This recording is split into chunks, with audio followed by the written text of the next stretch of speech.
Now let's see the specific cybersecurity issues related to water or water-based industry. The supervision and control of water or wastewater process doesn't require high speed and rapid data updating. So, these utilities use private radio systems to communicate with RTUs and have polling cycles of multiple minutes, rather than having for seconds like electric utility systems.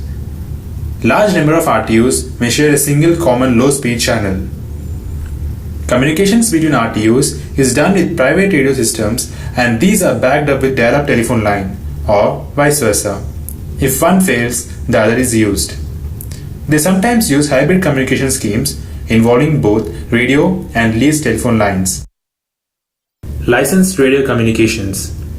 Licensed radio systems cover an area of 20 to 30 mile radius, depending on topology, transmitted power, and height and type of antennas.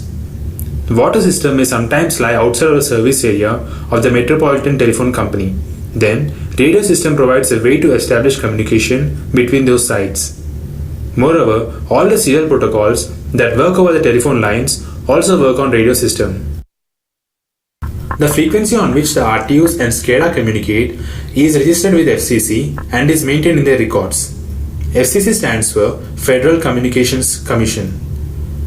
An attacker can easily find out the frequency used by water utility SCADA system, and with the help of radio equipment can monitor the message traffic between the SCADA system and the RTUs. An omnidirectional antenna is an antenna which radiates radio power uniformly in all directions, whereas a directional antenna radiates greater power in one direction compared to others.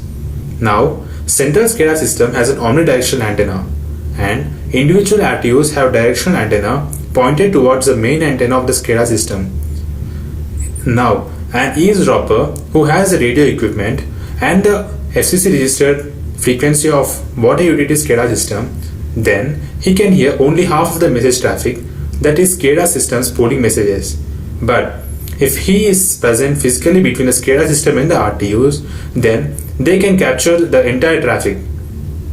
Most of the water utilities use a small number of standardized serial protocols, which can be interpreted easily. Conventional analog radio and RTU protocols have no security measures. This is a major cybersecurity vulnerability. The above mentioned vulnerability can be avoided by using encrypting modems.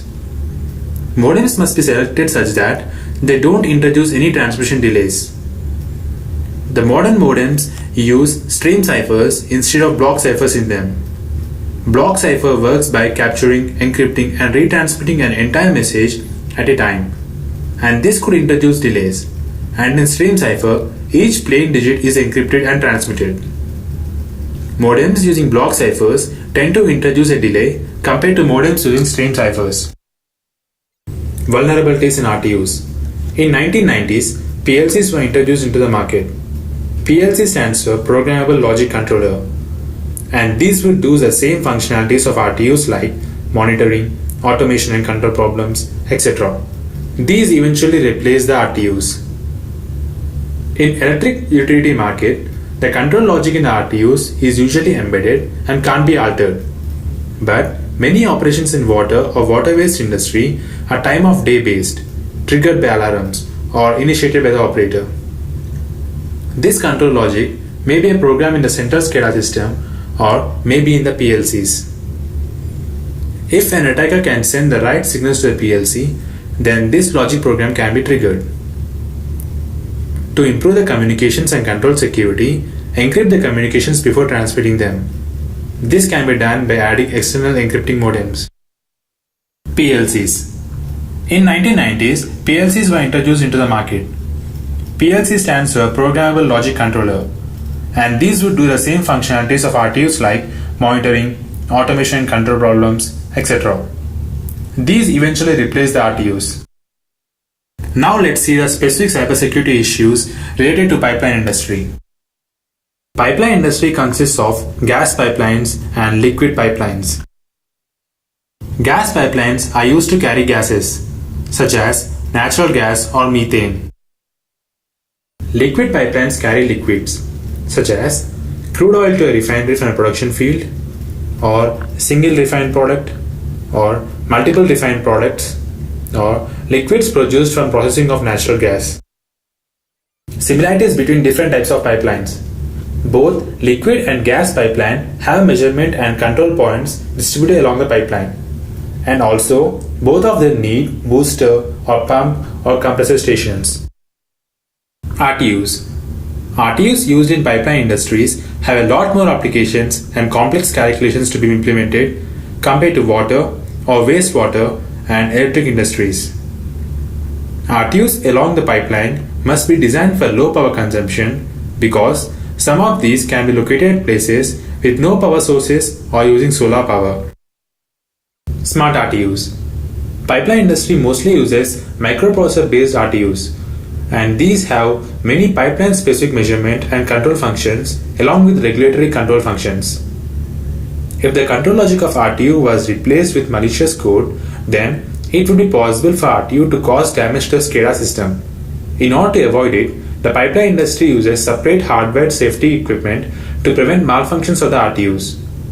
If an attacker takes control of RTU and tries to damage the SCADA system, then the external hardwired logic gets triggered and blocks the actions of RTUs.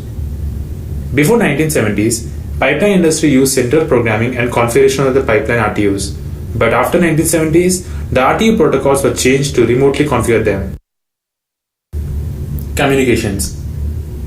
Pipeline industry mostly uses radio communications. Hydrocarbon pipelines tend to run long distances as they travel across places away from public infrastructure and also through service areas of multiple telecommunication providers. So, they tend to use private communication systems.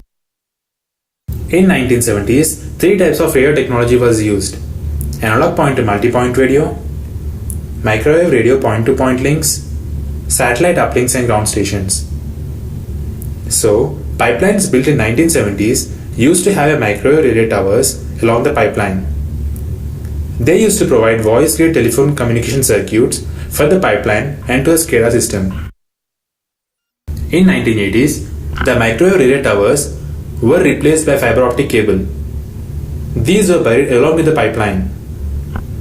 They also use the same voice-grid telecommunication circuits generated by demultiplexing the bandwidth of fiber optic cable.